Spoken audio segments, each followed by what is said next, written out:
дека секој настан мора да има лице кој што ќе биде одговорно за спроведување на сите безбедносни мерки и кој што ќе биде контрола во самиот објект.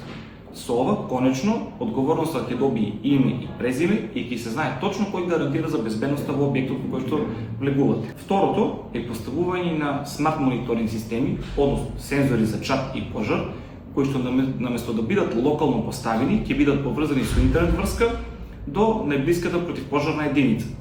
При било какво појавување на пожар или на некакво ниво на чад, овие сензори автоматски ќе испраќаат известувањето пред пожарната единица, со што ќе се намали времето на реакција.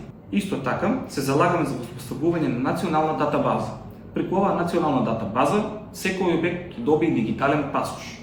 Во овој дигитален пасош ќе се знае за секој објект колку е безбеден, дали е безбеден и какви елаборати и мерки за заштита поседува.